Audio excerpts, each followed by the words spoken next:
Hey, it's me, Vicky Marie, and thank you. So many of you here waiting to chat on this Tuesday evening. Thank you for being here. I thought we'd just have a little chat about all the news. There's lots of things in the news, the British news mainly, to be fair. So any of you who are watching from other countries, you might be interested in I'm sure you'd be interested in what's going on with King Charles. I can't say King Charles. I'm sorry. I feel now I'm in this really awkward position because I don't want to be disrespectful. But every time I say King Charles, I just think of King Charles Spaniel, and I don't want to be disrespectful. It's not meant to be disrespectful. Please don't think that's disrespectful. So I'm going to call him Charles or Charlie. And this is the big news, isn't it? It's horrible news, for him, because as you know, I am not a fan of the royal family, of ruling families in general. I am a Republican. I don't like the fact that we have that in Britain we have a royal family. I don't like the grace and favour. I think it's the root of everything that's wrong with Britain, to be honest, especially now the Queen's gone. It was different when the Queen was there because anyway. But what I want to make clear from the beginning is on a human level, of course, what Charles is having to deal with is horrible for anyone. Having said that, will be easier in the practical way for Charles to deal with as far as like financial things are concerned, and you won't have to wait for treatment. You get the best treatment. So there's sort of that as well. But I just want to make it clear that my heart, honestly, my thoughts do go out to him and his family, because it's horrible for anyone to get that news. Cancer, it's just horrible, isn't it? All of us will either have had cancer, know someone who's had cancer. Everybody will. Everybody who's here on this chat tonight or watching at home will know somebody close who has either had cancer, died of cancer, has cancer. Cancer is just omnipresent, isn't it? It is this sort of massive thing in everybody's lives. So on a human level, I just want to say I hope you get better soon, Charles. I hope that your prognosis is good. I know you'll get the very best care, and I feel not only for him but for all his family. So getting that over with, because that's what I'm going to talk about first. I'm not just going to talk about Charles. I'm going to talk about cancer in general, and I know it touches a lot of you out there, a lot of my chatters, a lot of the emails that I've received. It's something that's touched. I've lost a friend this year to cancer in January, my friend Jan. Just already, we're only just into the year, and it's not just me. I'm sure there's a lot of you that have had your lives touched by cancer in some way already this year. So what I want to do first of all is just say hello to everybody. Go back up to the top. Oh, Rio was first today. And look, Rio's been a member for 5 months. And you didn't go to Kung Fu tonight. You need a VM live to cheer you up. Well, I hope it does cheer you up, because some of the things I'll be talking about perhaps are not very cheerful. But I'm going to finish on something very cheerful. Just like they used to in the news, but they don't seem to do anymore. I'm going to finish on something that will uplift us all, because some of the things I'll be talking about will be a bit sad. So thank you so much, Rio, for being a member for 5 months. Thank you. Okay, Desi. Hi, Desi. Hi, Ray. Hi, Chumba. Hi, Laurie. Hi, David. Hi, Tina.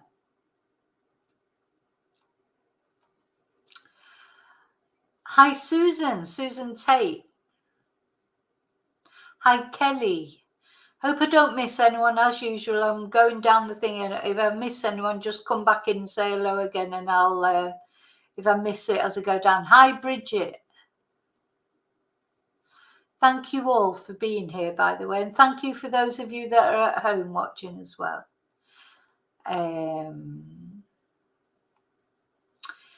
Yeah, gosh. Well, you know, Bridget, what's Bridget saying there? It's strange having the king after a lifetime for all of us with the queen.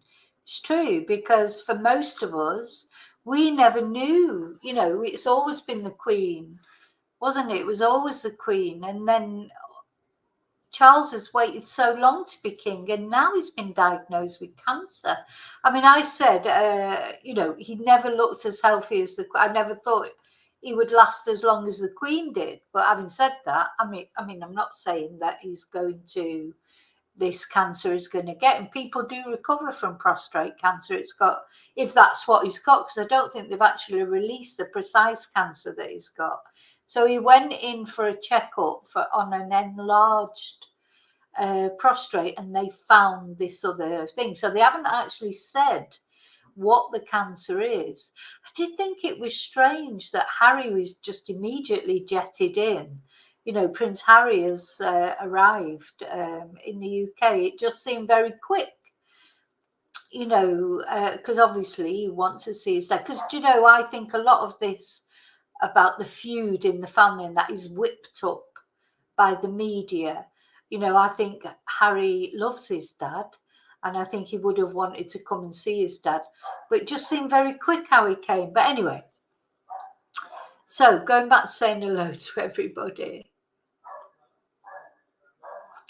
Oh, sorry to hear that, Desi, that you've been through it twice with both your parents. My family hasn't got much. I've only had, touch wood, I think one niece, but she's recovered now. She's in remission. One of my nieces had cancer, and but she's okay now. I've had a friend who's recovered from cancer, but I have lost friends with cancer as well. So I think we've all, by the time you get to my age anyway, you'd be, it'd be unlikely that you hadn't been touched by cancer in some way. If you're lucky enough, it's not actually you, but it'd be a friend or family member, etc. Hi, Charlie. Hi, Paul. Yes, his granddad died of cancer. And of course, Margaret died of cancer, didn't she? The Queen's sister, Princess Margaret, she died of cancer, but I think it was lung cancer. She did smoke a lot. I mean, she was like, you know, she lived a different lifestyle to the Queen, didn't she? She drank a lot, she smoked a lot.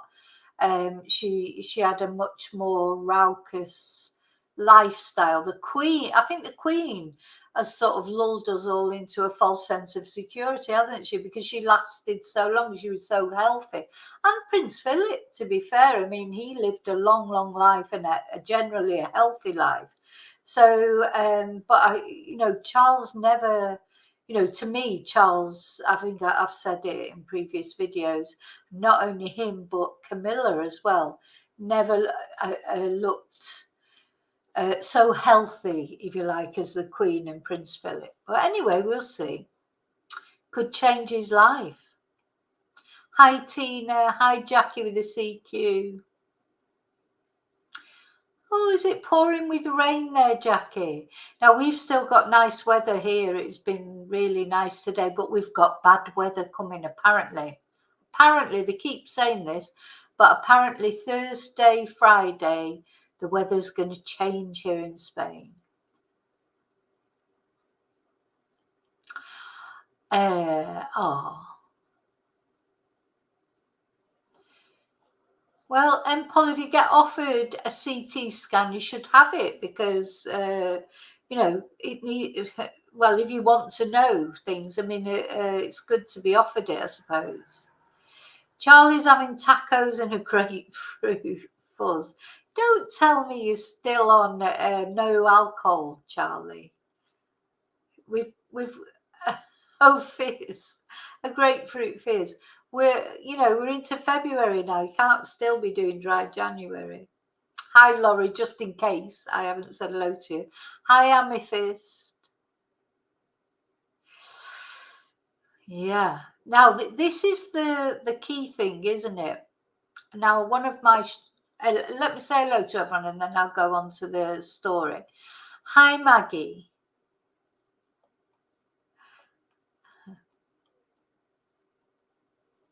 Oh.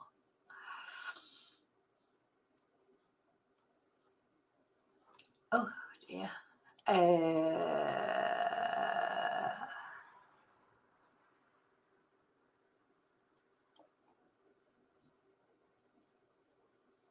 Hi, Amanda Jane.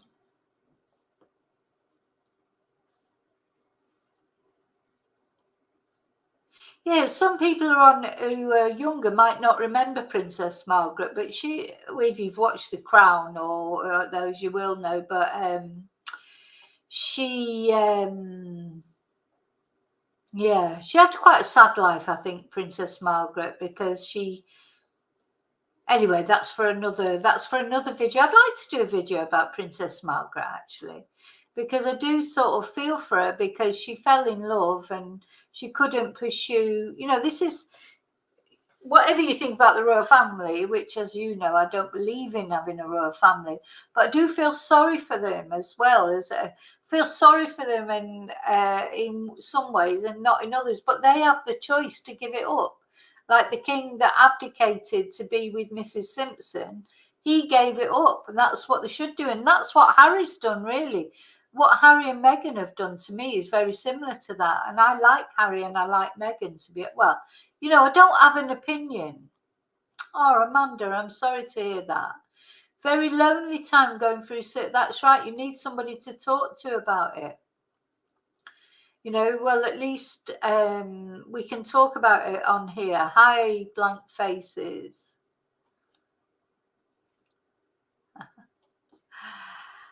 Okay, now, so I can see just here on the chat, people have got experience with cancer. And there'll be lots of you watching at home, maybe. And as I say, everybody, there won't be anybody who is watching this that won't either be going through it or know someone who's gone through it or lost someone through it. That, cancer is an endemic thing in, it's something that you may have had pets that have suffered from it. It is this big, horrible thing, isn't it? So I just wanted to say about, I got talking about it with some students the other day, and one of my students, she'd had stomach cancer, and but she refused treatment. This is what some people do, because there's a big sort of controversy about that, isn't there? Chemotherapy is such a harsh treatment. People are frightened of having it. And this student of mine, she refused treatment. They took away the tumour. So she had a tumour and she had the surgery, and they took away the tumour, and they wanted to give her chemotherapy afterwards and radiotherapy, maybe a combination of the two. And she refused it. Anyway, she's okay. It's worked for her. That just taking the tumour away was enough. But of course, it's maybe, this is a choice that you have to make if you're diagnosed with cancer. And please, God, I hope I never have to make that choice. Because the way I feel now, not having cancer, I feel that I would not have any treatment either. I just could not face. I've seen so many people go through chemotherapy, and it's so horrible. That I feel like, no, I wouldn't have it. But how do I know how I would, it's easy to say that when I'm sat here and I haven't got cancer. Someone tells you you've got cancer and the doctors recommend this, that and the other. I just hope I'll never have to make that decision, basically. Hope to God that I'll never have to make that decision. But lots of people are making that decision every day. Every day somebody has to make, well, not only just one person. So let's have a look at the statistics. Hi, Wesley. I hope I haven't missed anyone coming in. Listen, what's Bridget saying? 75. He's not. Well, no, he's not young, but he's young, I suppose. He's young compared to his mum, Bridget, because his mum lived to 98 or whatever. So if you think he'd have another 20 odd years if he was the Queen, and the same with Philip. So I suppose, every morning you wake up, you're lucky. I lost my best friend when she was 19 years old in a car accident. She was run over. You just never know the moment. So it could be cancer, but it could be anything.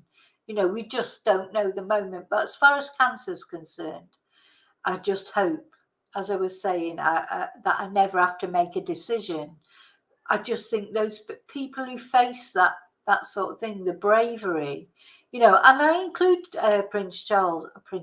I always call him Prince Charles. I include Charles in that because he'll have had to although he'll have the best of treatment. That's the difference with Charles.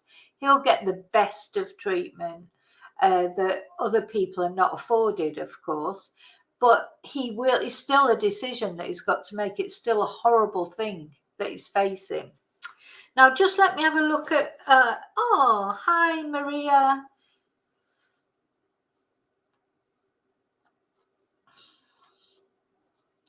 Now, I want to look at some statistics about the cancer statistics for the UK. So every year, so this is just the UK. So, of course, I know I've got people will be watching this from different parts of the world, and your statistics in your countries will be different. Now, in the UK, there are 375,000 new cancer cases every year. I mean, that's massive, isn't it, really?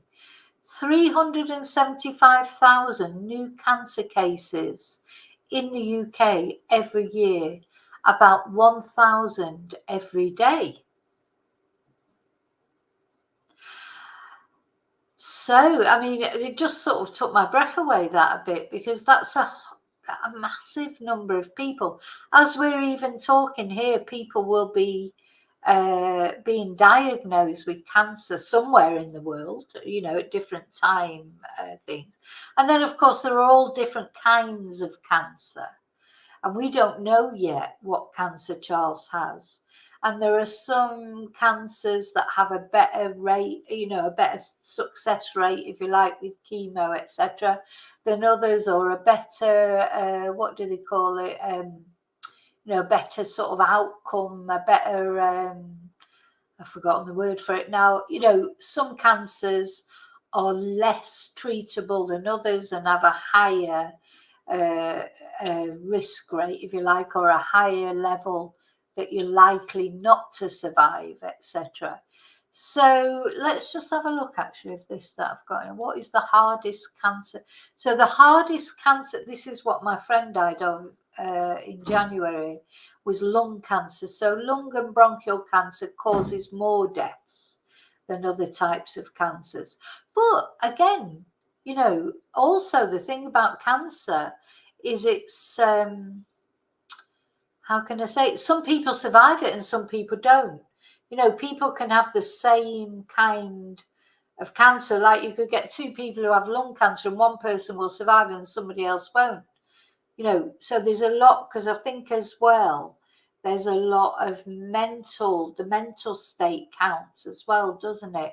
And I think that's generally accepted now, that it is not only the physical state, but it's the mental state, how people approach it, how people, approach their treatment if they decide to have the treatment, etc., and their positivity. There's so many different factors in this. What was the other thing I wanted to say? Anyway, I don't know. So there'll be different rates of cancers for example, in Spain, Lung cancer is very prevalent in Spain because a lot of people still smoke, you know, and although a lot of people who smoke never get lung cancer, you know, at the end of the day, smoking is associated with lung cancer, isn't it? But in Spain, lung cancer is a higher level because smoking is still more accepted than probably it is in the UK, etc. In Spain, there's been a lot of resistance to not smoking, put it that way.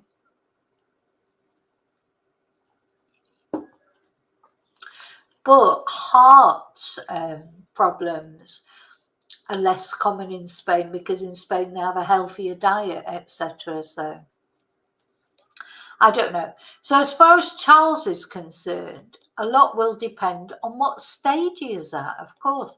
You know, I would imagine that Charles, he'll be at an early stage because you can imagine that Charles will get regular checkups. Do you know, there's not many of us get regular checkups as a matter of course, is there? You know, Charlie, all the royal family, won't they? They'll have their doctor probably every year get a checkup. I don't know if his reasons for going into hospital this time were because of it being a regular checkup or because of something different. I don't know. None of us know all the details. But I would imagine then that it's early stage, whatever cancer it is, would be early stage and it's been caught quickly. But, you know, I don't know until they release more information. Hi, Ghost Recon. You know, until they release more information, we don't know the full circumstances. Hi, Melanie. Huh. Well, that's interesting. Yeah. Anyway, I don't want to go into the sort of cancer charities and things. I don't like big charities anyway because of the people. You know, people earn a lot of money, don't they? Like when I say a lot of money, like not only in the thousands, but in this maybe £300,000 a year. A lot of CEOs of cancer charities and big charities, they earn, you know, just ridiculous amounts of money. But anyway, let's not go into that. We're just here really to talk about, at the moment, we're talking about Charles and the fact that he's been diagnosed with cancer. Oh, and the other thing I just wanted to say before I forget, have you noticed now nobody's talking about Kate? We still don't know what Kate's, you know, what William's wife, why she was in hospital and why she was in hospital for 14 days. And was she intubated? And was she put in a coma? We don't know any of that, do we? And now it's all talk about Charles. And the other thing that's been forgotten is the wars. So there's wars going on. You know, like 1 minute it was all talking about the Ukraine war, then it was like the Palestine and Israel war, and now we're not talking about the wars at all. The wars are not even mentioned, and all that they're talking about in the news is the fact that King Charles has Charles has been diagnosed with cancer. But anyways, that's what happens, isn't it, with the news? Now, the other thing that I just wanted to talk about are waiting times. Now, if somebody, not Charles, now Charles, he's been diagnosed with cancer and it'll be awful. I know it'd be awful. It don't matter how much money you've got, it doesn't stop the fact that this is awful to be diagnosed with cancer. But what does make it easier is being the king is he gets a helicopter to go from one place to another. He'll have all the best doctors around him. He'll have all the best advice. He's given up his royal duties for the next 3 months or whatever. He can do that. He can give up work for a while. You know, my thoughts do go with him, obviously, and I hope he gets better. And I honestly mean that, and that's on a human level. But my thoughts then, it makes me think about what about people who are diagnosed with cancer? They can't give up work. can't just give up work just like that. Maybe they work for themselves. Well, like me, I work for myself. If I didn't work, nobody's going to give me any money, or I'd have to apply for sick pay or whatever. It take ages. So what am I going to do in the meantime? So there's a lot of financial worries as far as cancer is concerned. If somebody's diagnosed with cancer and they can't go to work because they have to have these horrible treatments that leave them feeling awful, what they're going to live on? How they're going to pay their mortgage, how they're going to, because even if they get benefits and that, their mortgage won't get paid. If they've got children, if they're a single parent, how are they going to support their children? There's so many horrible things. And these are problems that Charles won't have to worry about. He won't have to worry about the practical side of things. So when I looked on the internet, it was saying that the NHS target for cancer treatment is, listen to this. This is the target for cancer treatment is to start within 62 days of the disease being suspected. 62 days, that's 2 months. Oh my God. And that's the target. But then it was saying that over the past year, 1 out of every 4 patients waited longer. So they waited longer than 2 months to start their treatment. And the waiting time has gradually lengthened during the past decade or so. Oh, wonder why that is. Past decade or so. Oh, yeah, 13 years of Tory government and austerity. The NHS being starved of money. Before COVID even. They can't blame everything on COVID. COVID, it was the same before COVID, and it's worse after COVID. That does make me so angry. I don't think they really care about your average person. It's like, if you die, then that's just one less person to worry about. That's how it feels to me at the moment. So anyway, this that I'm reading out to you here, let me show it you because it's from a BBC. Hi, Carla.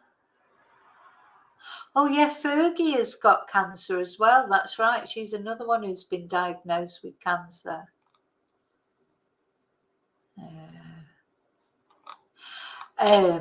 Just making sure I haven't missed anybody. I hope you're all. Hope I haven't missed anybody. Don't think I have. So let's have a look at this.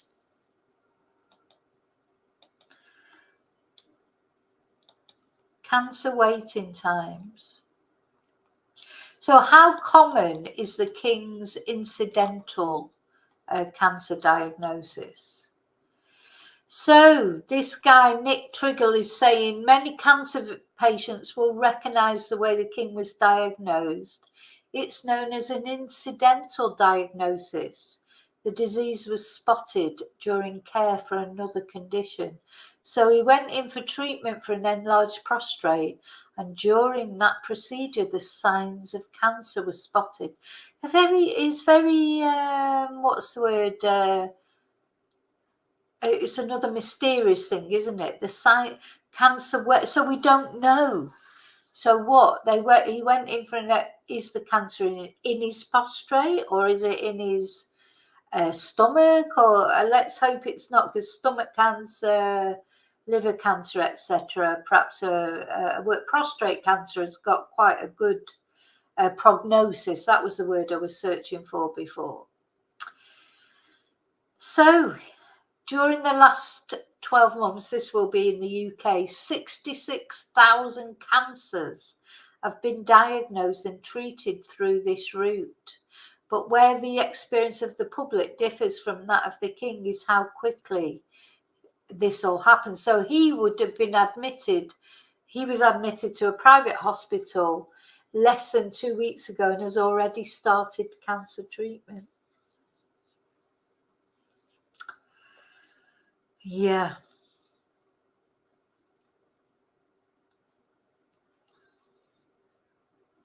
So we're talking 62 days. So if you're not King Charles, you can expect to wait 62 days before you start your treatment if you decide to take treatment.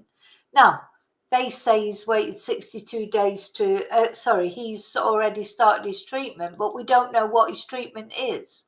Has he started chemo? We don't know. We don't know all the details. But you know, some sort of treatment has already started. But if you're Joe Bloggs in the street, in Britain, you'll wait 62 days for treatment. Now, I have to say, in Spain, as much as, hi Julie, as much as in Spain, you know, there's, you know, the NHS in all countries is always under pressure. If you're diagnosed with something that's life-threatening, you do get instant treatment. You do get instant treatment in Spain. That's just the way it is. But so was Julie saying that? Anyway, sorry, I've missed some comments there. I do miss some comments sometimes. Now, the other thing I want to say is, which I meant to say right at the beginning, and of course I forgot, and you're all doing it anyway, you're all talking to each other, but be respectful. If you don't agree with what someone says, just scroll past it, doesn't matter. Just be respectful, because we are going to talk about some other things that might be a little bit more controversial later. I try to avoid controversial topics sometimes. But do you know what? Most topics are controversial one way or another, aren't they? Because we all have our opinions. But anyway, I can see so far everybody sort of is okay. So that's Charles and what he's going through. And I'll say, on a human level, I feel for him. I feel for his family. Just goes to show, you know, money cannot keep you you know, from getting ill, but of course it can give you the very best treatment. That's the difference. And not having to worry financially, because I just think that must be awful if it, you know, if somebody ends up being seriously ill, whether it's cancer or anything, even, you know, just if you broke your leg or you broke your arm and you couldn't work, and you how do you cope, you know, financially? And of course Charles doesn't have that problem. That's one problem he doesn't have. Hi Red Bull. So I'm going to just put some windows down and then look at the next thing that I want to talk about. So get well soon, Charles. I hope that your treatment works. I really do hope that. But I still would like to see the end of the royal family sooner or later, but not in that way. Not because I want anything bad to happen to Charles. I'm just turning my windows down, getting rid of windows so I'm not confused about what I'm going to put up. Oh, one other thing that I just wanted to say about the Charles thing is, do you remember, some of you will remember, if you've been watching me for a while, I did the video about Nostradamus and his predictions. And Nostradamus did predict that, you know, Charles would become king, but he would not be king for very long. And it makes you wonder, is he going to abdicate and then, you know, will it be William who becomes king, or will it be Harry? I mean, what's happened to Kate? You know, I honestly feel like there's a lot going on at the moment, and us plebs, us serfs, we're not going to get to find out what's going on until they decide to tell us about it, or until, you know, a new series of The Crown in 30 years comes out, which I probably won't. Well, I definitely, I'm pretty sure I won't be here to see it. So yeah, it's interesting, isn't it? But I always thought from the minute that Prince Charles became king, it probably wasn't going to, well, it definitely wasn't, he wasn't going to be around for as long as the Queen, because she was the more you think about it, the more special you realise it was having the Queen. It's like, for me, Britain, when the Queen died, it was like tied in with all the decline, you know, and I feel like I've been in a position in my life, even coming to live in Spain, where I had the best of being British, you know, the best of it. Like, you know, when I was young and I could go to university and I got a grant and there was hope, you could get a job just like that, you could buy a house and all these things that we or anyone of my age group could do. And now it's a whole different thing, isn't it, in Britain? It's a little bit worrying. I just hope it'll change back again. But anyway. Okay, so that's Charles. So the next thing I wanted to talk about was little Rishi, little snaky Sunak. God, you know, can these politicians please do anything else wrong? I mean, it's like, you know, just when you think it can't get any worse, it gets worse. So for some unknown reason, he decided to be interviewed on Piers Morgan Uncensored. So straight away I'm thinking, why did he go on Piers Morgan Uncensored? You know, you remember when politicians used to only be interviewed like by serious political journalists, and suddenly he's on this program, which, you know, Piers Morgan, whatever, it's just like, why is he even appearing on there in an interview? Anyway, so Piers has manipulated him around, but he was so easy to manipulate. And the other thing that comes out of this particular thing, I don't know if any of you know about it, but basically he's gone on to be interviewed by Piers Morgan, and he's ended up having a bet of £1,000 with Piers Morgan that he will get refugees onto the planes to Rwanda.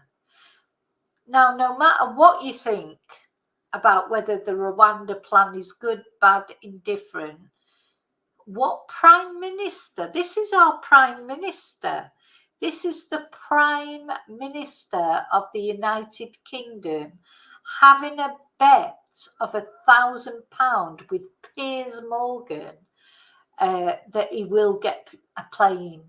He will get people on a plane to go to Rwanda. This is the Prime Minister. What? It's like, what are you talking about? As I say, whether you agree with the Rwanda policy or not, maybe you do, maybe you don't.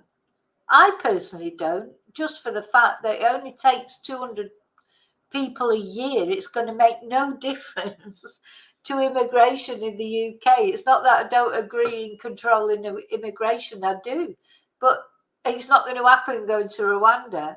But even regards that, even if it was taking like 2,000 immigrants and making any sort of difference to the immigration problem in the UK, what Prime Minister has a bet of £1,000 with Piers Morgan about it?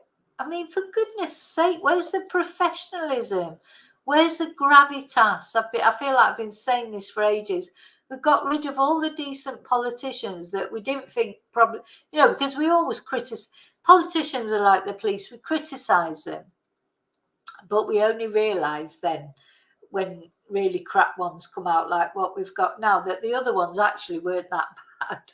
You know, in fact, they were quite good compared to this lot, this shower that are in at the moment. So let's have a look at Rishi Sunak having a bet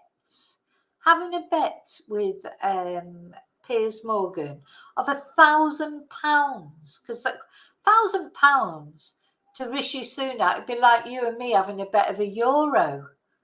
Probably not even as much as that.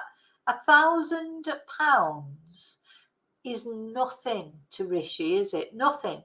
And nothing to Piers either. So let's have a look. Oh, the band's coming. Here we go. All right, let me put it back to the beginning. I'll bet you £1,000 to a refugee charity you don't get anybody on those planes before the election. Will you take that bet? Well, I want to get the people on the planes, right? Of course I want to get the people on the planes. £1,000.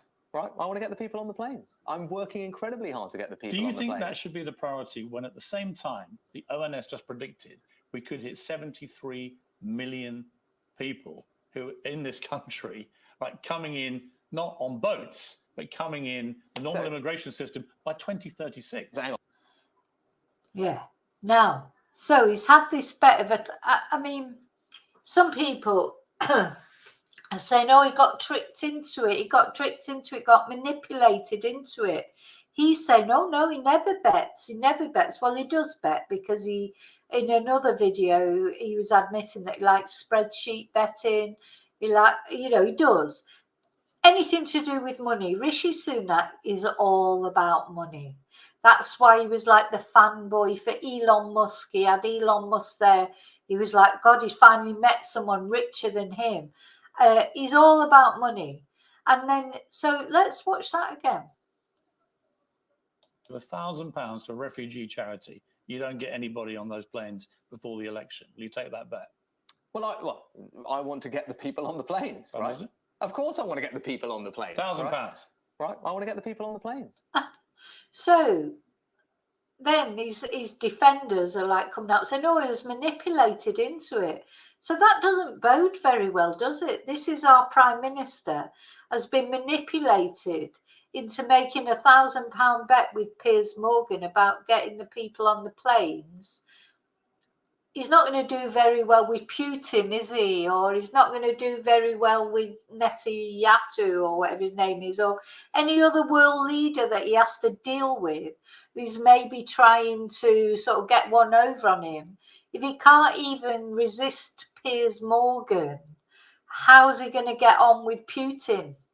You know, how's he going to get on with the Chinese leader or the North Korean leader, or, you know, how I just personally, he's just. I'll bet you £1,000 to. I always think of Rishi's like the Winnie the Pooh Prime Minister. He's like, he's not.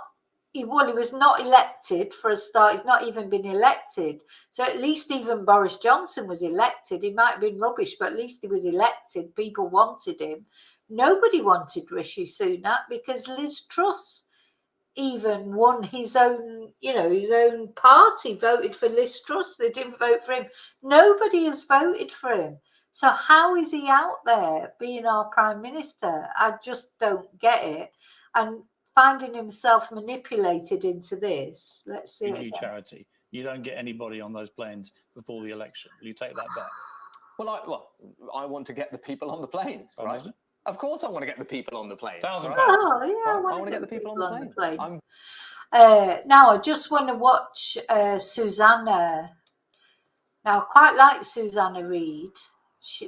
I hope they'll probably throw me off for copyright or something, but I hope they don't. But anyway, this is what she had to say. And this is it. This is the fact of he is so oblivious. He's having £1,000 bet when people can't even, afford to feed their kids half the time. And £1,000 bet. How could he not see that that's not going to go down well? How frustrating for you that yesterday our Prime Minister said that he was willing to risk £1,000 on the basis of a bet. Let's just remind viewers of that moment of television. I'll bet you £1,000 to a refugee charity. You don't get anybody on those planes before the election. Will you take that bet? Well, I want to get the people on the planes, right? Of course I want to get the people on the planes. £1,000. Right, I want to get the people on the planes. The Prime Minister, who is worth millions, thinks it's okay just to gamble with £1,000. He doesn't understand, does he? Because he can just shake hands on £1,000. It means nothing to him. How frustrating for you. That's it. He's oblivious. And, this is what I say about Andrew Snowden and his tweets. He's been tweeting God knows a load of crap again about what he's eating, drinking, blah, blah, blah, blah. Just completely oblivious to what people are going through, to how people are struggling. This is what makes it annoying. £1,000 would make a big difference. you know, to most people. And anyway, hi Nick, hi Ali. Yes, and actually, Ali, you're right. His religion, supposedly, he's not supposed to bet. But anyway, there you go. So there's Rishi. I've got Rishi Snaky Sunak. I just don't like the guy. I just don't like him. I thought Boris Johnson was bad enough, but actually, even he seems better than this guy. And now that leads me to another political thing. And honestly, this is the last political thing that I'm going to show. I don't know if you know or not, but Liz Truss, who was, how long was she Prime Minister for? About sort of 10 minutes or something. And then ruined the country, didn't she? And Kwasi Kwarteng, what's the word I'm looking for? The guy that she made Chancellor of the Exchequer, who ruined the economy. He's not standing at the next election, he's declared, because nobody will vote for him. So he's going to just sneak off into the background, despite the fact he ruined Britain's economy. She ruined Britain's economy. Sorry, I'm pointing at her and I haven't even shared. I need to share the... But she's starting a new party. What do you think about that? So I know there's a lot, you know, because there'll be people of you out there that you are maybe a bit more on the right than I am. And I know a lot of you out there are talking about voting reform. But fear no more, because here's Liz Truss now with a new party, Popcorn. I mean, honestly, if you didn't laugh, you'd cry. You know, it's just like... So she's launching a new party of popular conservatism called Popcorn. And she was speaking at the official launch. Oh, she was in office for only 49 days. And unfortunately, she was... Well, say unfortunately, it probably was better her than Boris Johnson or Rishi Sunak. She was the person, of course, who was in power, the Prime Minister that was in power when the Queen died. So she'll be the one that will always be associated with the speech that she made at the Queen's Mass, etc. But anyway, so she's formed this new party, Popular Conservatism, alongside Jacob Rees-Mogg, who is now a Sir, of course. You know, he never uses his title. He's quite, you know, you don't Sir Jake or Lord Jacob Rees-Mogg. He keeps it quiet. You know, he was sneaked in a little title there by Boris Johnson.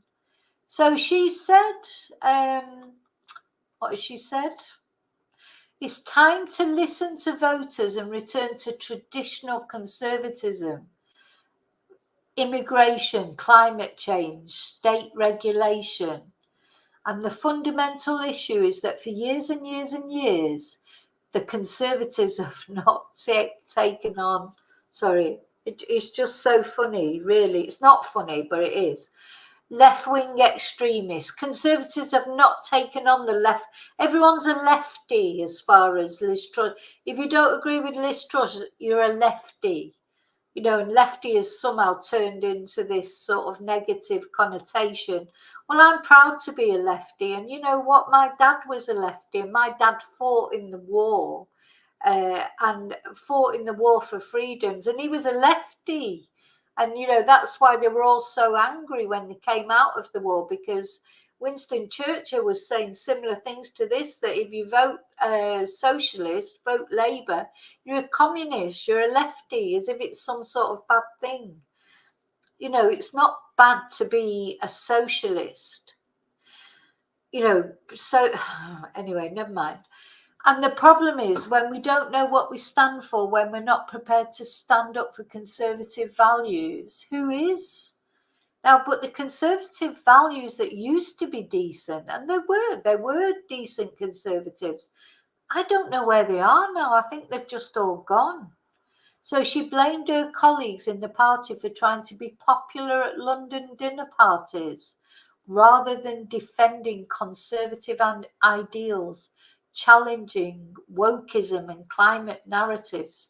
Well, you know what? You can criticize woke things as much as you want, but you know, young people believe in these woke things or whatever, and there are things that I find difficult, but you know, I'm my age, you know what I mean? It's like young people, they're growing up with different ideas, with different ideals, with different views on things, with different ideas about everything, and you've got to go with that, or you know, you can't just pretend it's not happening. Anyway, so Rees-Mogg attacked human rights legislation and railed against the international elite, adding that the age of Davos man is over. Sorry. Oh, and the other person that attended was the Tory deputy party chairman, which he actually isn't anymore because he resigned. And he argued, he's like Neanderthal man, that's that 30p Lee who said that you could cook a meal for 30p. Oh dear, just awful people. Awful people. So anyway, whether that's going to take off or become popular, and of course it's just splitting, the good thing as far as I'm concerned is it's splitting the Conservative vote, because you've now got the Conservatives, you've got popular conservatism, and you've got Reform. If personally, for me, if I had to choose one of them, I would choose Reform over the others. But anyway, that's going to be a problem for them. But anyway, let them sort that shit out. I don't care. Okay, so sorry, I said I wasn't going to talk about politics anymore, and I'm not.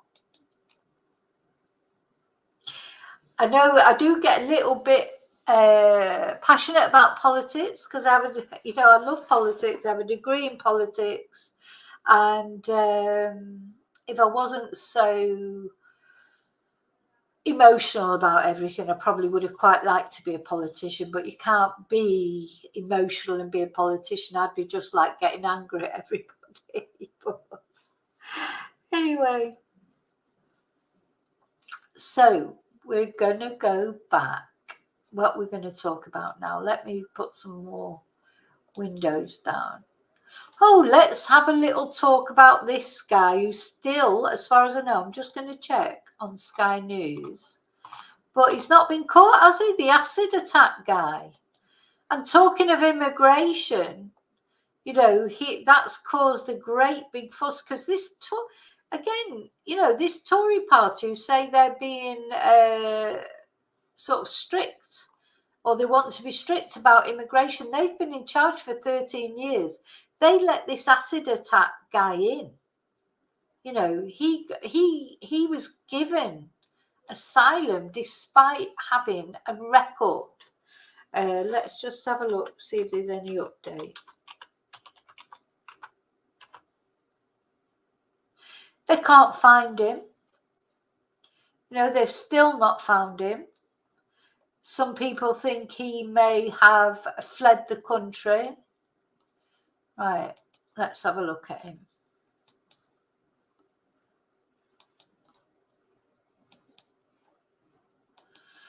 Where is he?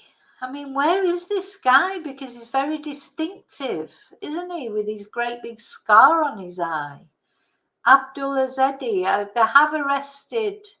They've arrested one guy who apparently was helping to hide him. So it's probably family helping to hide him. But he's not been seen on CCTV for quite a long time.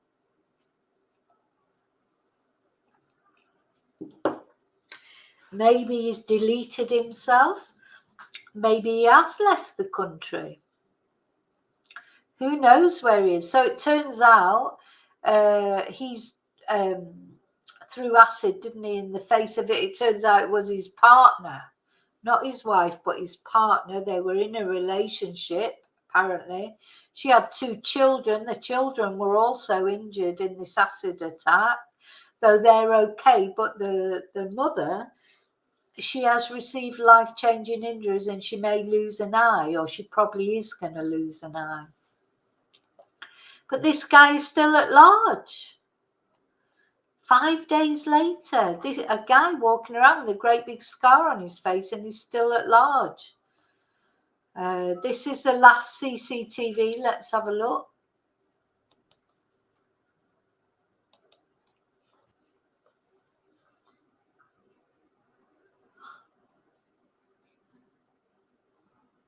I mean, he's not even covering his face. I mean, for fuck's sake.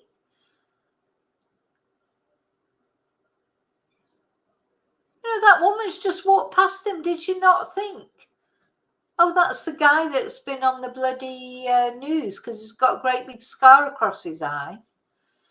I mean, she shouldn't approach him. Nobody should approach him. If you see him, don't approach him, obviously. But how can no one have identified him? I just don't understand.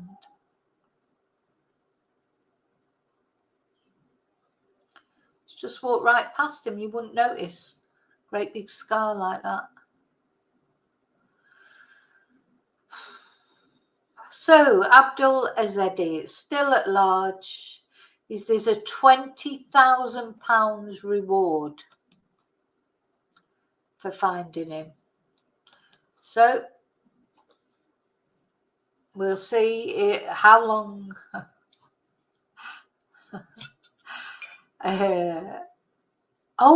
So this is the other thing. So someone was just saying here, the Muslims do stick together, probably more than sort of we do. But of course, there's a big thing now, isn't there, that a lot of Muslims that are claiming asylum are converting to Christianity.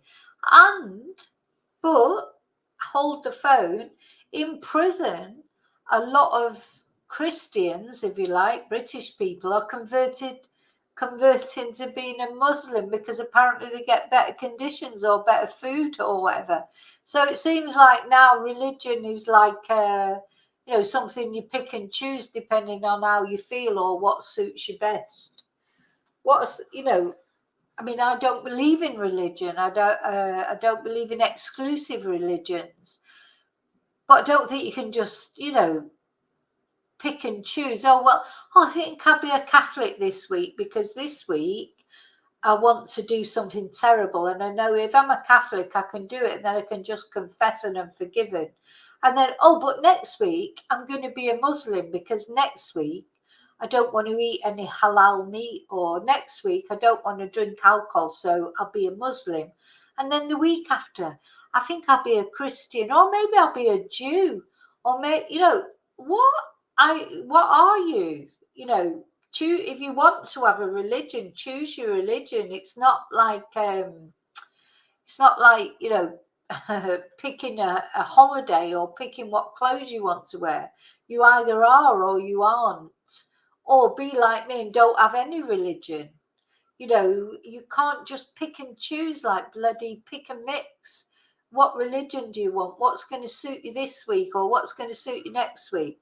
So, yeah, apparently a lot of immigrants are choosing to convert to Christianity because they think that gives them a better chance of asylum or whatever. Just as, and I'm not criticising them exclusively, just as a lot of non-Muslims are converting to be Muslims, when like Levi Belfield, a serial killer, he converted to Muslim while he was in prison because he thought the food was better that they got. They shouldn't be allowed to do it. They just shouldn't be allowed to do it. How can you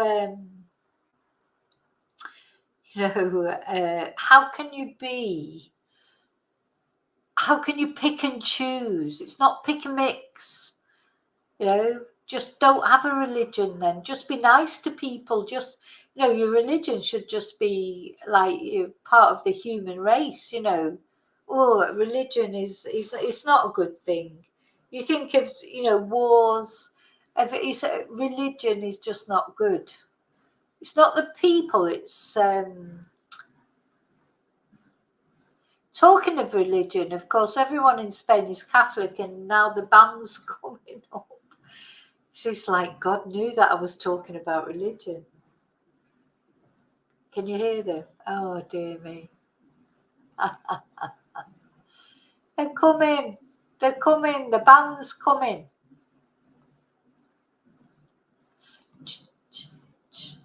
Yeah. Why they need to practice this, I'll never know, because it's the same all the time. Now, we're going to talk about something else a little bit controversial now that I was not going to talk about, but I just got a little bit angry today. Hi,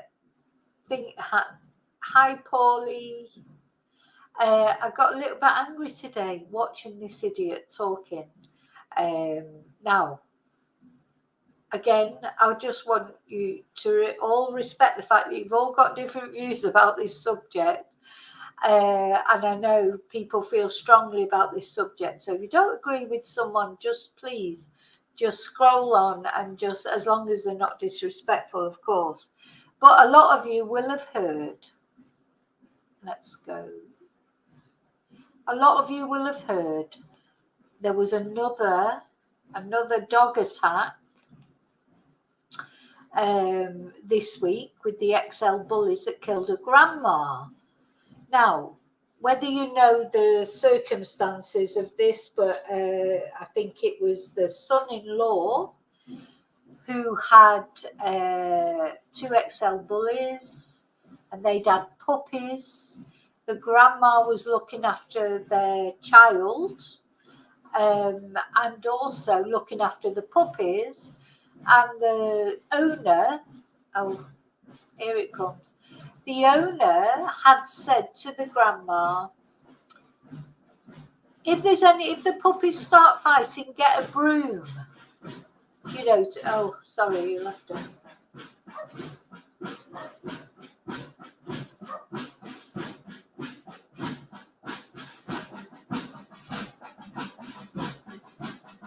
They're here. The trumpets will be out in a minute.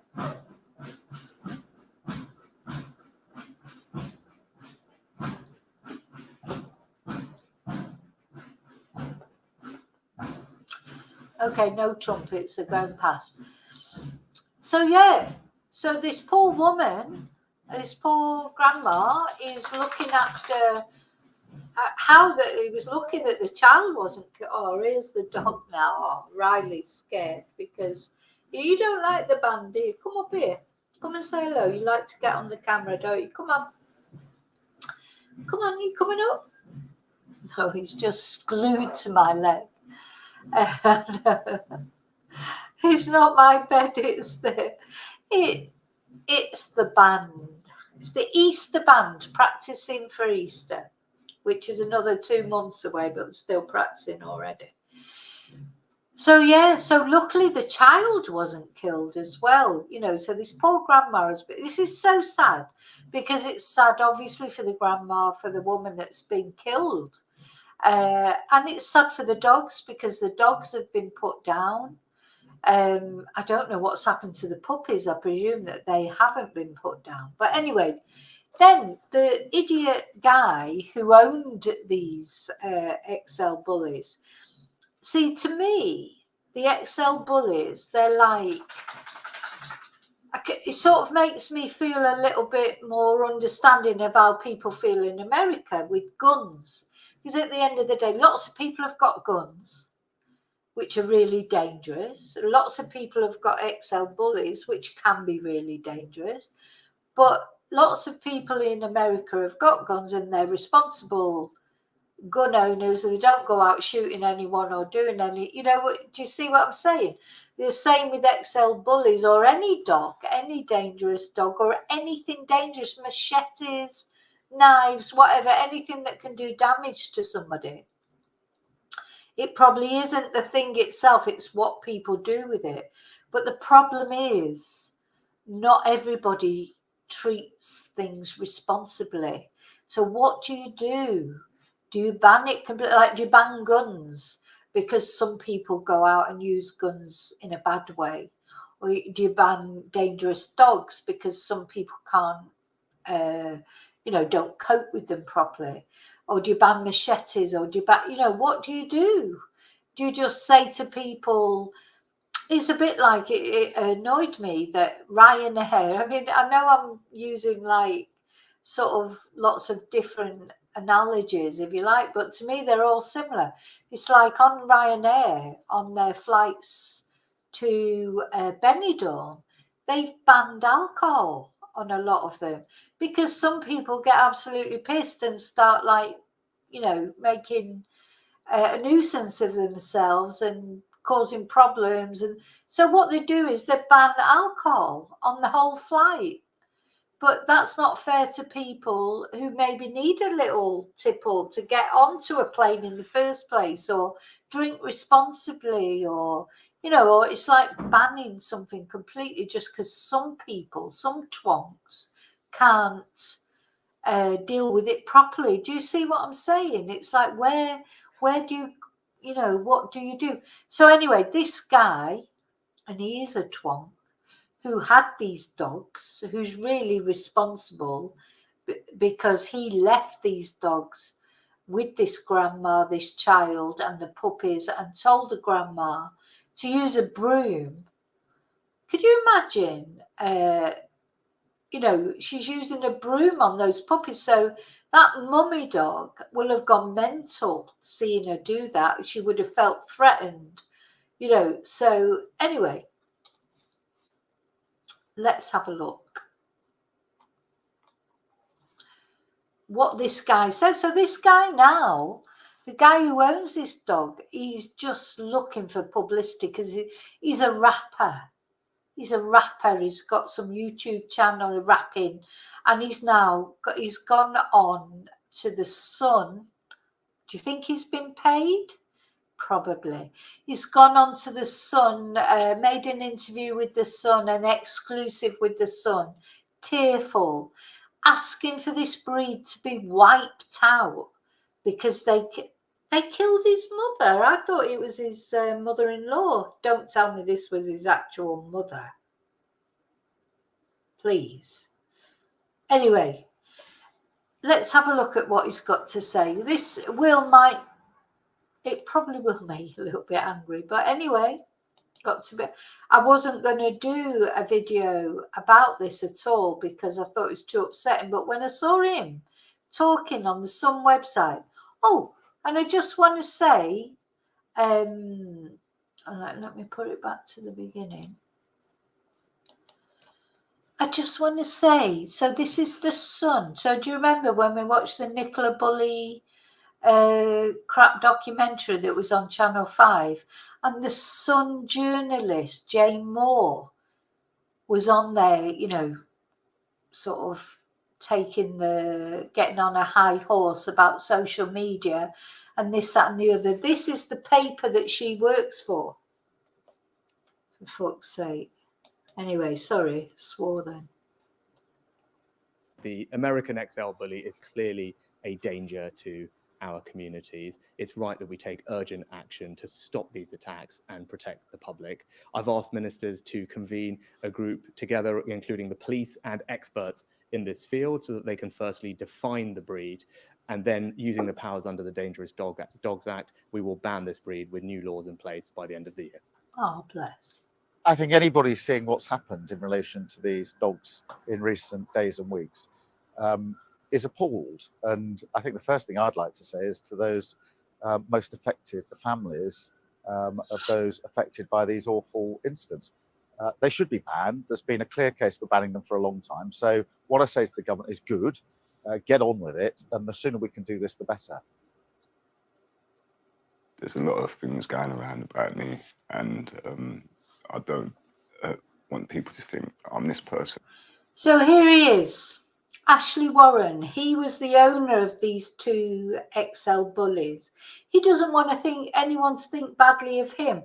You'll find it just made me angry. As I say, I wasn't going to do a video about this at all because I think it's a very contentious subject. Obviously, it's horrible what's happened to that woman, and it's awful. It's awful. You can't get away from it. It must have been terrifying.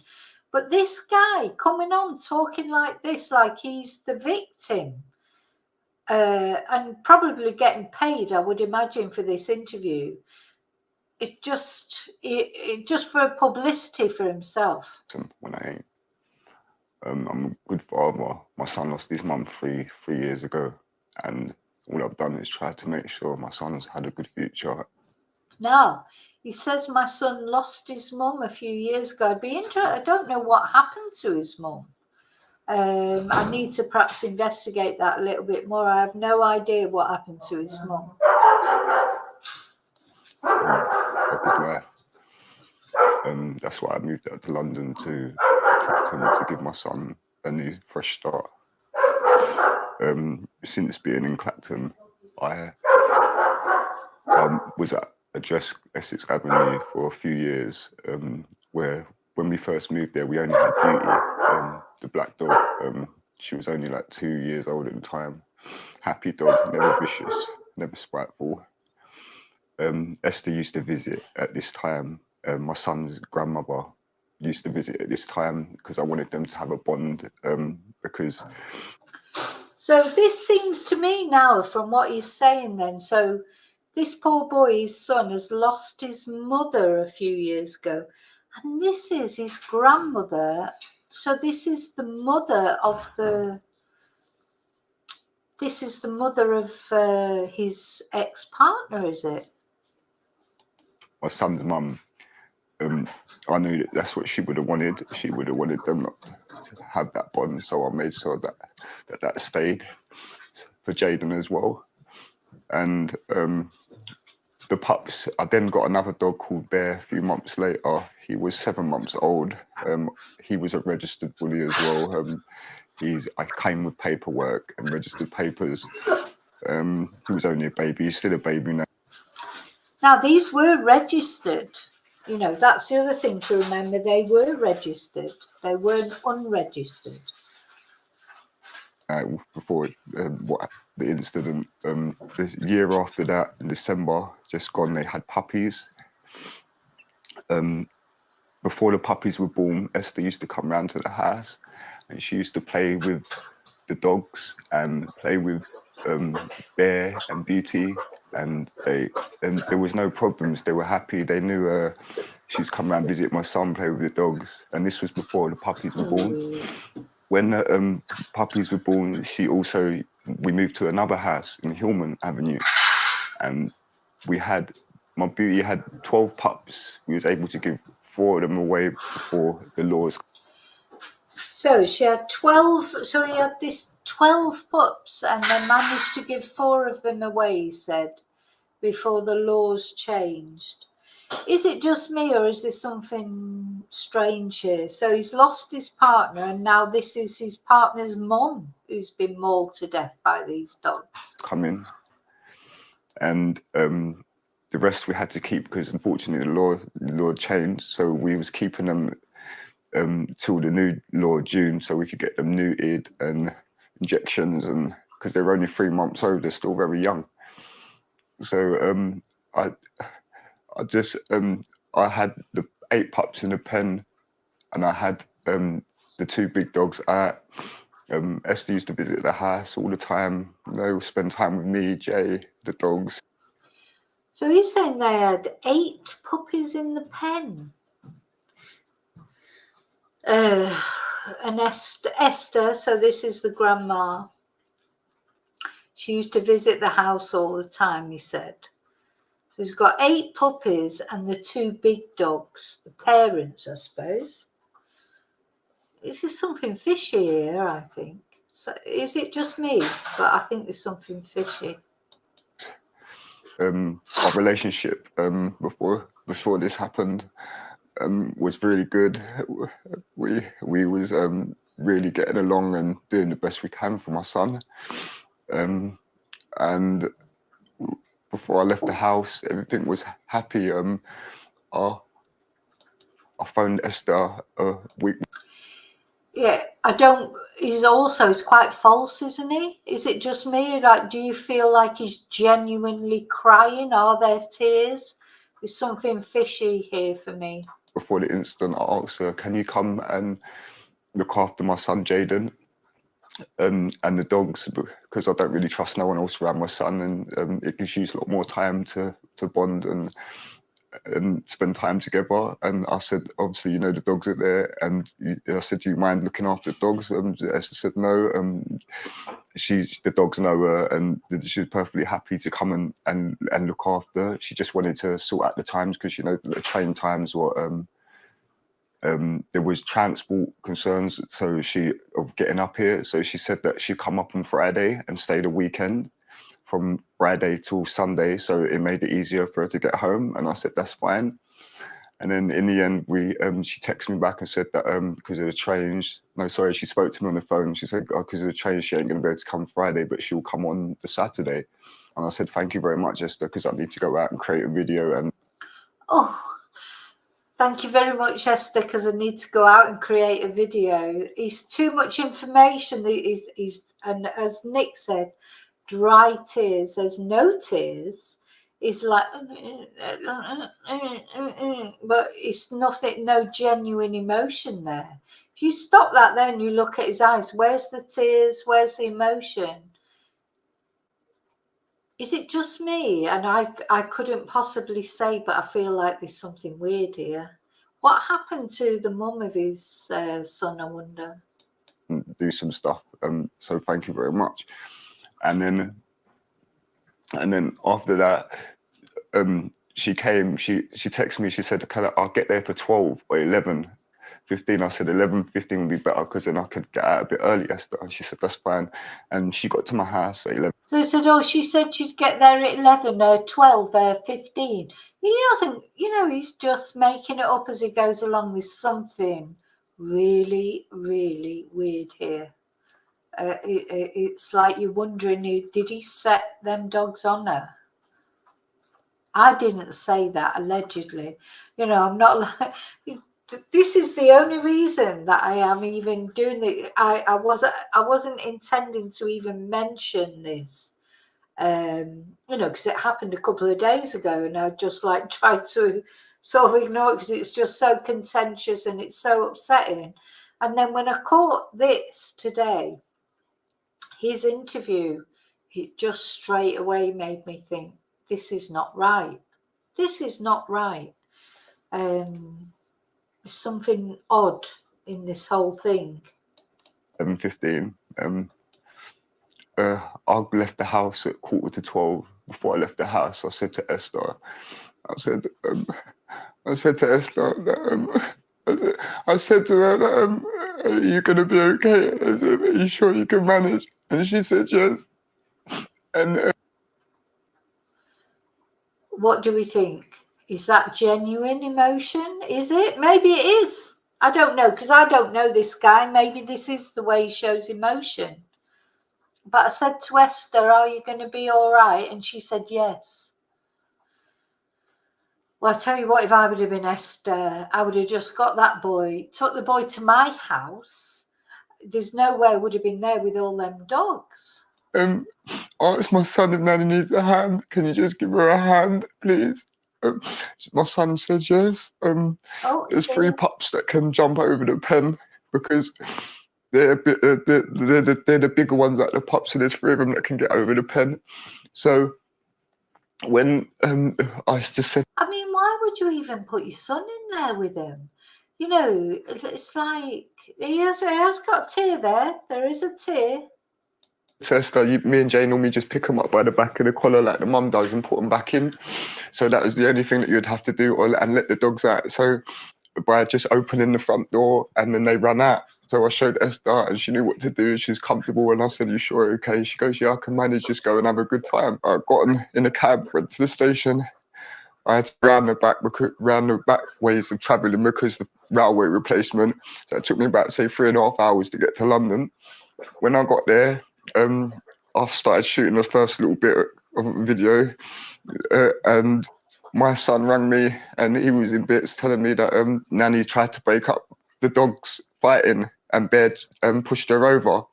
And I just told my son to get out of the house because I wanted him to be safe, and I didn't know what was going on. I called the nearest man that I knew, because I don't know a lot of people up there. I phoned him, I told him, please, my son's nan's in the house, the dogs have, I don't know what's happened. Well, this is odd, isn't it? Well, I'm sure the police have noticed that it's odd. Because he was arrested, but he's out on bail, isn't he? So, you know. But the dogs are attacking her. Can you please go and get my son to safety and put him into safety, keep him around your house until further notice? I said, and then I need you to break the windows, kick off the door, do anything you can. Please just get in the house and get her out. Like, I didn't know none of this was going to happen. I would have never left my son or his nan in that kind of danger. I wouldn't have went out if I thought this was going to happen. I did not know bullies were aggressive, otherwise I wouldn't have bought one. I didn't believe all this stuff about the bullies. Now, come on. I didn't know bullies were aggressive. Now, come on. That is just, you know, I know they're not all aggressive, but I didn't know bullies were aggressive. Is it just me? Come on, I know there's people out there that have got bullies. That is a weird thing to say. You do know that they can be aggressive, of course. All dogs can be aggressive.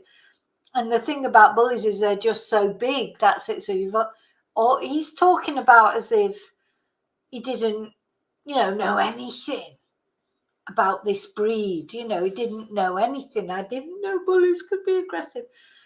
Come on. It's very strange. Is it just me or please tell me, what do you think? Thought it was all lies and just people trying to kill off a breed of dog. But now I learned the hard way, and I wish I never had nothing to do with bullies. They've ruined my life, they've ruined my son. So they've ruined his life. His own dogs that he's blaming it all on the dogs, not blaming it on himself. And the way he just, do you know what I'm saying? What is this? He's talking about as if he didn't know what a bully was. So it's like, oh yeah, I had this gun, but when I shot it, I didn't realize it would kill anyone. It's weird what he's saying. It's really odd. Son's life, everyone's thinking things of me. That's not true. All I've tried to do is better my son's life and my life and look after him and his future. That's all I've tried to do.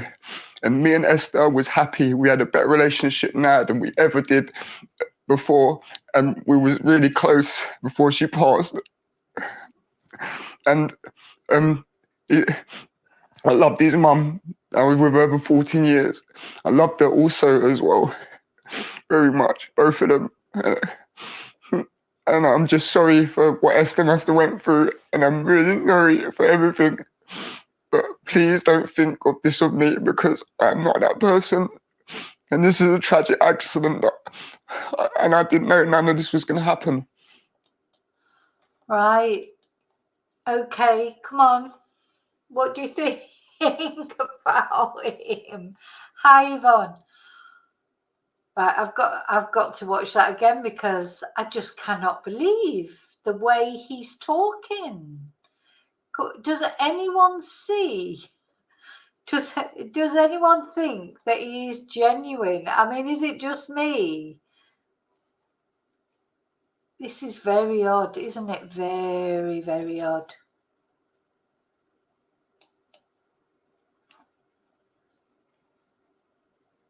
We need to move on to the main story of the day. And a man has been...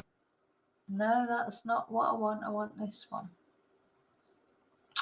Let's see. The American XL bully is clearly a danger to our communities. It's right that we take urgent action to stop these attacks and protect the public. I've asked ministers to convene a group together, including the police and experts in this field, so that they can firstly define the breed, and then, using the powers under the Dangerous Dogs Act, we will ban this breed with new laws in place by the end of the year. Poor thing. I think anybody seeing what's happened in relation to these dogs in recent days and weeks is appalled. And I think the first thing I'd like to say is to those most affected, the families, of those affected by these awful incidents. They should be banned. There's been a clear case for banning them for a long time. So what I say to the government is good, get on with it, and the sooner we can do this, the better. There's a lot of things going around about me, and I don't want people to think I'm this person when I ain't. I'm a good father. My son lost his mum three years ago, and all I've done is try to make sure my son's had a good future and a good life. That's why I moved out to London to Clacton to give my son a new fresh start. Since being in Clacton, I was at Address Essex Avenue for a few years, where when we first moved there, we only had Beauty, the black dog. She was only like 2 years old at the time. Happy dog, never vicious, never spiteful. Esther used to visit at this time. My son's grandmother used to visit at this time because I wanted them to have a bond, because my son's mum, I knew that that's what she would have wanted. She would have wanted them not to have that bond, so I made sure that stayed for Jaden as well. And the pups, I then got another dog called Bear a few months later. He was 7 months old. What do you think about the son in this? Do you think they're deliberately, are they just looking for the story? Are they deliberately letting him talk, knowing that maybe there's more to this? I don't know why, but I feel that there's more to it. Or is it just like they just want the clicks? They just want people, obviously people are going to watch this interview with him. He must have been paid quite a lot of money, I would imagine, for this. For an exclusive interview. He was a registered bully as well. I came with paperwork and registered papers. He was only a baby. He's still a baby now. Before the incident, the year after that, in December, just gone, they had puppies. Before the puppies were born, Esther used to come round to the house, and she used to play with the dogs and play with Bear and Beauty, and there was no problems. They were happy. They knew she's come around, visit my son, play with the dogs, and this was before the puppies were born. When the puppies were born, we moved to another house in Hillman Avenue, and my Beauty had 12 pups. We was able to give 4 of them away before the laws come in, and the rest we had to keep because unfortunately the law changed. So we was keeping them till the new law June, so we could get them neutered and injections, and because they were only 3 months old, they're still very young. So I had the 8 pups in a pen, and I had the 2 big dogs out. Esther used to visit the house all the time. They would spend time with me, Jay, the dogs. Our relationship before this happened was really good. We was really getting along and doing the best we can for my son. And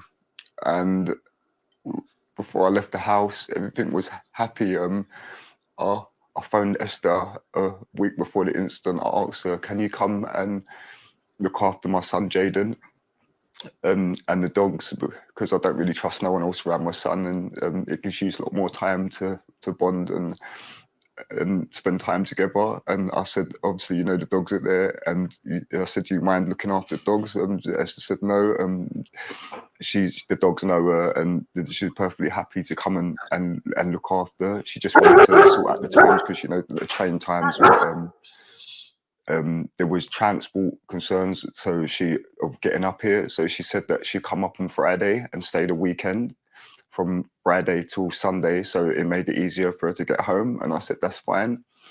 And then in the end, she texted me back and said that because of the trains, she spoke to me on the phone. She said, because of the trains, she ain't going to be able to come Friday, but she'll come on the Saturday.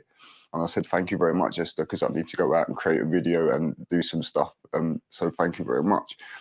And then after that, she came, she texted me, she said, I'll get there for 12 or 11. 11:15. I said 11:15 would be better because then I could get out a bit early, Esther. And she said, that's fine. And she got to my house at 11:15. I left the house at 11:45. Before I left the house, I said to Esther, I said to Esther that I said to her that are you gonna be okay? I said, are you sure you can manage? And she said yes. And I asked my son if Nanny needs a hand. Can you just give her a hand, please? My son said yes. There's 3 pups that can jump over the pen because they're the bigger ones like the pups, so there's 3 of them that can get over the pen. So when I just said to Esther, me and Jay normally just pick them up by the back of the collar like the mum does and put them back in. So that was the only thing that you'd have to do, and let the dogs out. So by just opening the front door and then they run out. So I showed Esther and she knew what to do. She's comfortable. And I said, you sure? Okay. She goes, yeah, I can manage. Just go and have a good time. I got in a cab, went to the station. I had to go round the back ways of travelling because the railway replacement. So it took me about, say, 3.5 hours to get to London. When I got there, I started shooting the first little bit of a video, and my son rang me and he was in bits telling me that Nanny tried to break up the dogs fighting and Bear pushed her over. And I just told my son to get out of the house because I wanted him to be safe and I didn't know what was going on. I called the nearest man that I knew because I don't know a lot of people up there. I phoned him. I told him, please, my son's nan's in the house. The dogs I don't know what's happened, but the dogs are attacking her. Can you please go and get my son to safety and put him into safety, keep him around your house until further notice? I said, and then I need you to break the windows, kick off the door, do anything you can, please, just get in the house and get her out. Like, I didn't know none of this was going to happen. I would have never left my son or his nan in that kind of danger. I wouldn't have went out if I thought this was going to happen. I did not know bullies were aggressive, otherwise I wouldn't have bought one. I didn't believe all this stuff about the bullies. I thought it was all lies and just people trying to kill off a breed of dog. But now I learned the hard way and I wish I never had nothing to do with bullies. They've ruined my life, they've ruined my son's life. Everyone's thinking things of me. That's not true. All I've tried to do is better my son's life and my life and look after him and his future. That's all I've tried to do. And me and Esther was happy. We had a better relationship now than we ever did before. And we was really close before she passed. And I loved his mum. I was with her for 14 years. I loved her also as well, very much, both of them. And I'm just sorry for what Esther must have went through, and I'm really sorry for everything. But please don't think of this of me because I'm not that person. And this is a tragic accident, and I didn't know none of this was going to happen.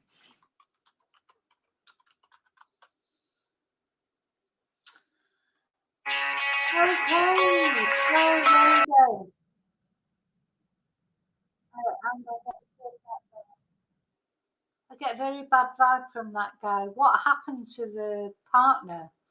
I've got to look into that. I don't know what happened to his partner. So she died. What happened to her? How did she die?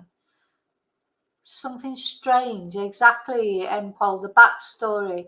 I'm going to look into it. I think there's more coming here. I do think there's more coming here. This is not to do with XL bullies. This is to do with something odd. I think I get very, very bad feeling here. But anyway, maybe it's just that he's trying to blame it on the dogs because, like you say, David, he knows that he's going to end up with jail time. Maybe he's just trying to make it all look more sympathetic to him. But there's something... My spidey sense is tingling. It's just, I don't know, just something odd. Yeah, red rum, a bit of red rum going on. Yeah, and luckily that his son did it, Jaden. Jaden was lucky. But of course the dogs knew Jaden, but maybe, anyway, we don't know. So I'm going to look into that. I'm going to look into the backstory about the mum, what happened to her. Seems funny, doesn't it? So the mum's gone, now the grandma's gone, and it's just him and the little boy. There's more to come out here. There's more to come out here. Okay, so now I'm going to show you something really nice that will make you go all, ooh, because we want something nice here, don't we? Because we've looked at cancer, we've looked at bloody snaky Sunak making a stupid bet over immigrants. We've looked at the XL bullies and this strange person who's definitely got a lot to hide, I think. And now we're going to look at something that'll make you go, because, you know, right, so before Christmas, you know, I did like the Advent calendar, didn't I? And I did lots of positive things.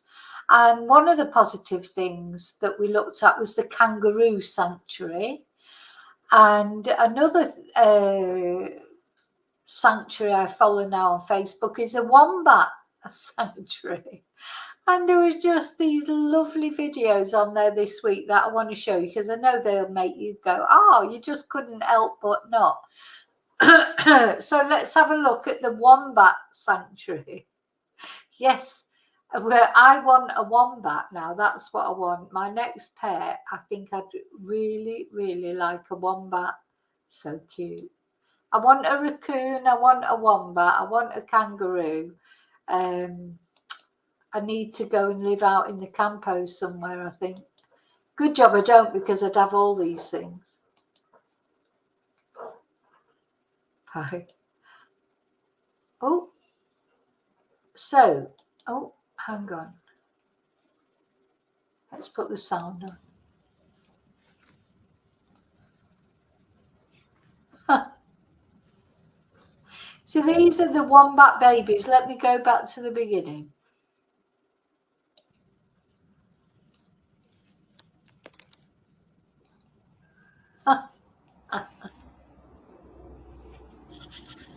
That one just lay there and they're all walking all over it.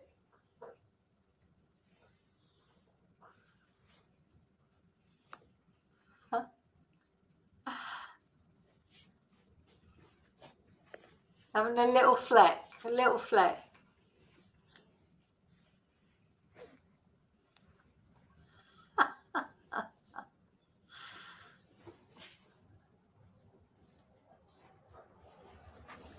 That one wants to do a zoomie.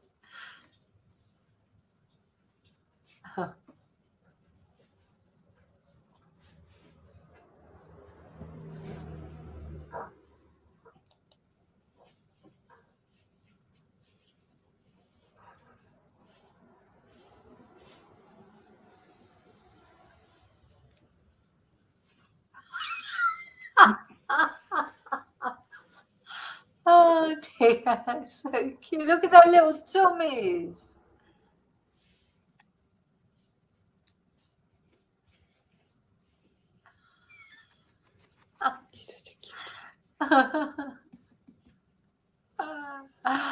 Oh dear.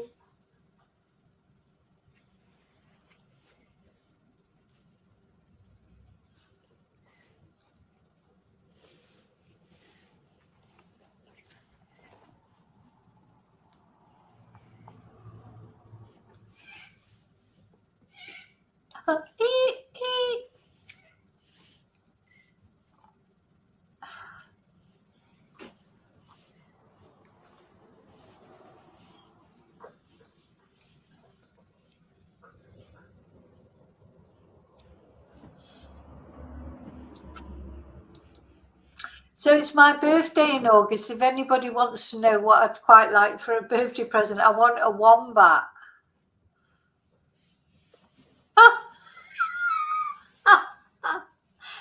It just jumps in there. Look at its little foot. Look at its little foot.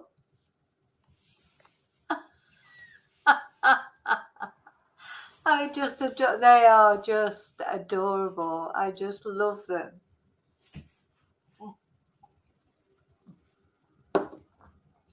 That's like me when I've not had a pedicure for ages.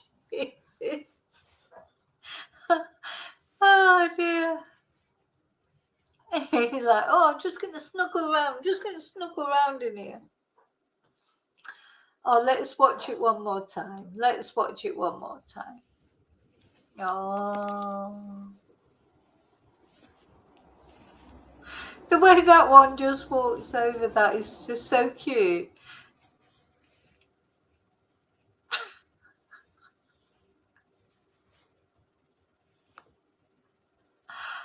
Ah.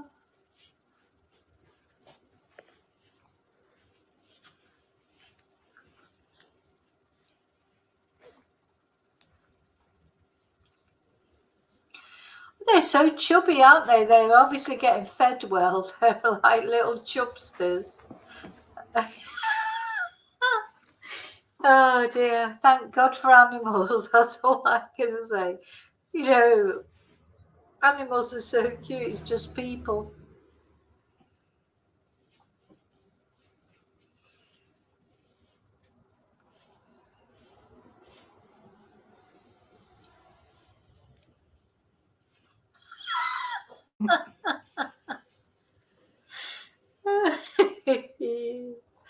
Oh dear.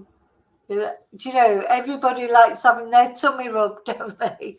You know, whatever animal, whatever person, it's always nice to have a belly rub, isn't it?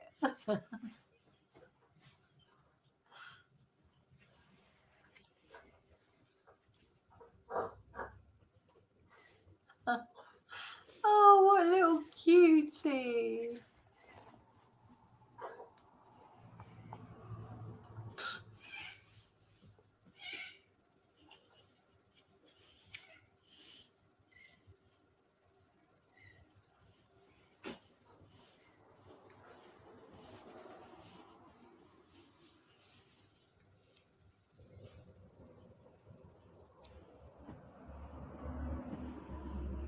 Ah, gorgeous things.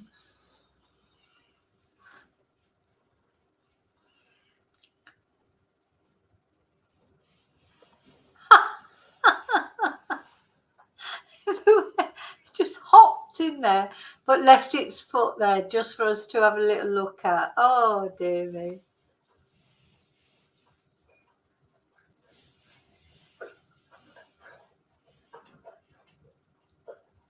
Yeah, definitely need a pedicure.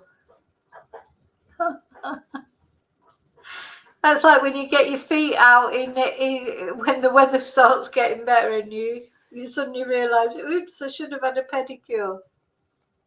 Ah, a little cuddle up. Anyway, I thought that might make you smile at the end of all that. They're so cute, aren't they? They are just so cute. But anyway. Okay, so now don't forget, I've had some lovely things sent in about Valentine's Day. Where are we now? We're on the 6th of February today. So next Wednesday, which is Valentine's Day, we're going to have a live about love. And lots of people have sent me in lovely things, romantic things, all sorts of things. Anyway, so don't forget, you've still got lots of time to send things in about anything to do with love, because that's what we're going to do on Wednesday the 14th of February. We're going to have a live and talk about love and talk about positivity, etc. Yeah, that's it really. And apart from that, remember to live and love. Remember to look after you first, always. I think I've said everything that I was going to say tonight. I hope you enjoyed the wombats at the end to make you feel a bit more positive, because we've some heavy subjects tonight about cancer and the XL bully thing and the very strange guy there. There's something there. You think something's going to come out there. And I will let you know, I'm going to look into that backstory, because I think there is a backstory. But we finished off with the wombats, and the wombats will leave us with a lovely sort of feeling of just so cute, aren't they? You know, thank God for animals. Thank you, God, for animals. Because sometimes people, they're just twonks, aren't they? Anyway, we're not twonks, and that's what's nice about coming on here. We can talk, and we're not twonks. And I'm waffling, aren't I? I'm waffling because I'm thinking, how am I going to sort of say goodbye in a positive way after we've talked about negative things? But remember to live and love carefully, wisely, and avoid twonks like that guy that was talking earlier. Definitely avoid twonks like him. And I will see you, as always, really soon in the next video. And until then, may your God go with you. Night, night, and thank you for being here with me. Thank you.